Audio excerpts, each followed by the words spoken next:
Isipin mo, paano kung ang bilyon-bilyong pisong dapat napunta sa mga kalsada, paaralan, at ospital ay nasangkot sa mga kontrobersiya? Sa video na ito, pag-uusapan natin ang 3 corruption scandal na naging usap-usapan sa buong Pilipinas at nag-iwan ng malaking epekto sa tiwala ng publiko. Disclaimer lang, layunin ng video na ito na magbahagi ng impormasyon batay sa mga pampublikong ulat at legal na record. Hindi ito ginawa upang manira ng sinuman. Bago ang lahat, this is Kyle Fox, isang batang punong-puno ng pangarap sa buhay. Panguna, ang fertilizer fund scam.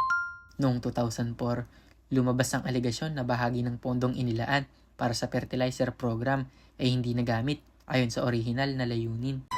Dahil dito, nagsagawa ng mga investigasyon ang iba't ibang ahensya ng gobyerno. Ang isyong ito ay naging isa sa mga pinakamalaking usapin tungkol sa paggamit ng pondo ng ating bayan. At ang pangyayaring iyon ang nagpasimula ng mas malawak na panawagan para sa transparency sa paggastos ng ating gobyerno. Pangalawa, PDAF o Pork Barrel Scam. Isa ito sa pinakamalalaking corruption scandal sa kasaysayan ng Pilipinas. Ang PDAF o Priority Development Assistance Fund ay pondong inilaan para sa mga proyekto ng mga mambabatas. Ngunit noong 2013, lumabas ang alegasyon na may mga peking NGO na ginamit upang mailihis ang pondo. Nagsagawa ng malawakang investigasyon, maraming kaso ang isinampa at naging dahilan ito ng malalaking protesta. Kalaunan, idineklara ng Korte Suprema na labag sa konstitusyon ng PDAF. Pangatlo, PhilHealth controversies. Sa mga nagdaang taon, naging sentro rin ng matinding pansin ang PhilHealth dahil sa mga alegasyon ng maling paggamit ng pondo at iba pang issue sa pamamahala. Nagsagawa ng mga pagdinig sa Senado at House of Representatives, pati na rin ng mga investigasyon ng iba't ibang ahensya.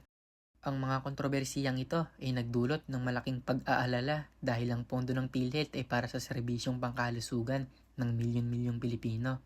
Ang corruption ay hindi lang tungkol sa pera. Maaari rin itong makaapekto sa kalidad ng mga serbisyong natatanggap ng bawat mamamayan.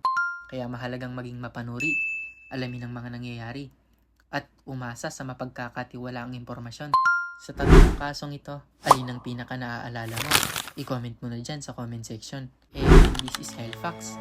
Maaari mo bang i-like ang video at subscribe mo na rin ang aking channel. Maraming salamat sa panonood, kaibigan.